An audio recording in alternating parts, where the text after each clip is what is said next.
Geometry Unit 2, Lesson 1, Angles Formed by Intersecting Lines. So in this lesson, we want to be able to identify vertical lines and linear pairs and also complementary and supplementary angles. And we want to be able to prove theorems about lines and angles.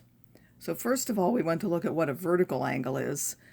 If we have two lines that intersect, the ones that form the V's across from each other, those are called vertical angles. So we have 1 and 3 are vertical angles, and 2 and 4 are linear angles.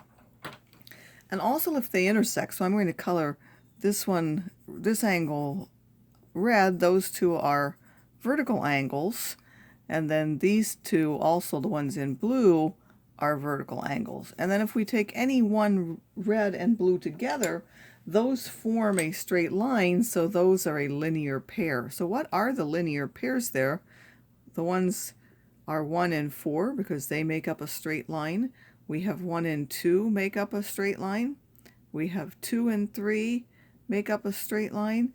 And then we have 3 and 4 make up a straight line. So now the main theorem that we're going to look at in this lesson is the vertical angle theorem. And it says if we have vertical angles, then those vertical angles are congruent. We're going to prove that in a moment in what's called a flow proof. A flow proof has different boxes, and inside you put the reasons, and then underneath are the steps, and then excuse me, the next step, and then underneath are the reasons or justifications for that. How are you able to say that? Again, we start with the given, just as always. It says, given that these are vertical angles, prove that they're congruent, which is what the vertical angle theorem says. So angle 1 and angle 3 are vertical angles. This is given. Because of that, we could draw a picture like this and put 1 and 3 as vertical. We can also number the other two angles as 2 and 4. In this, we can see that 1 and 2 are a linear pair. That's given in the diagram. We can also see that 2 and 3 are a linear pair. That's also given in the diagram. Because we know they're a linear pair, we know that they're supplementary. That's what the linear pair theorem says. And down here, the same for 2 and 3, they're supplementary. That's by the linear pair theorem.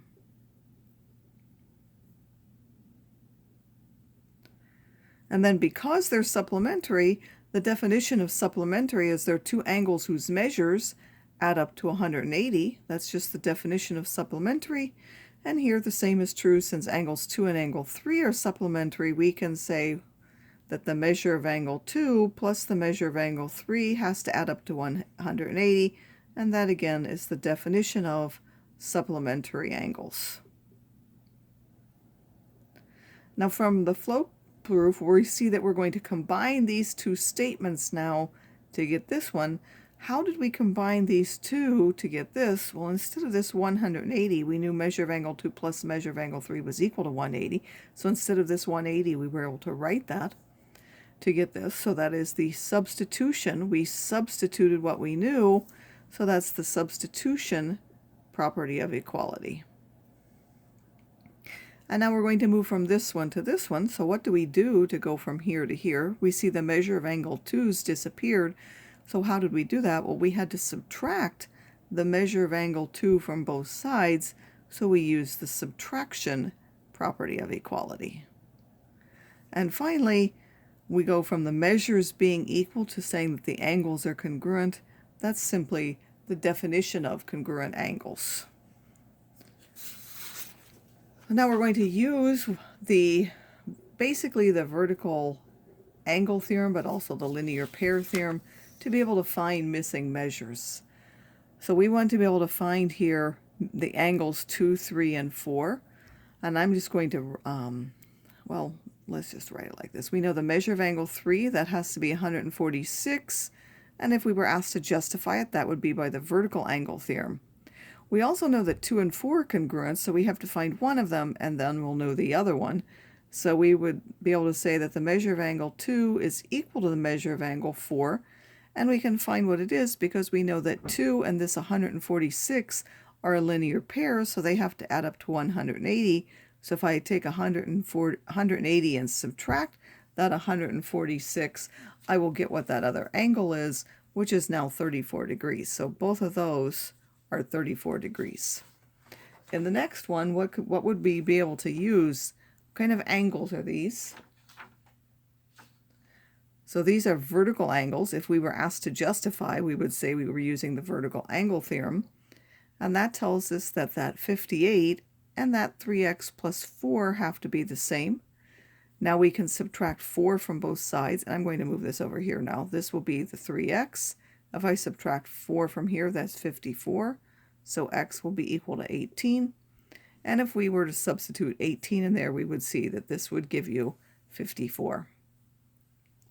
Now we want to find all of these missing measures.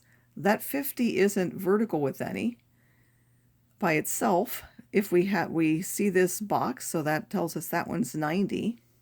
We know that these two add up to 140, and these three make up a line, so this other one here is missing. That one has to be 40 degrees. And then this one right here, this angle and this one are on a line, so this one is vertical to that one. This one is also 40. And then there are a couple of ways we could get that. This is a linear pair here. These two, angle BFE and angle AFE, they share this ray, so they form a linear pair. This one has to be 180 minus that 40, so that one's 140 degrees. And also we could do that because, as we can see here, if we look at these two lines, this is vertical to this, so this whole thing is 140, so this part also has to be 140.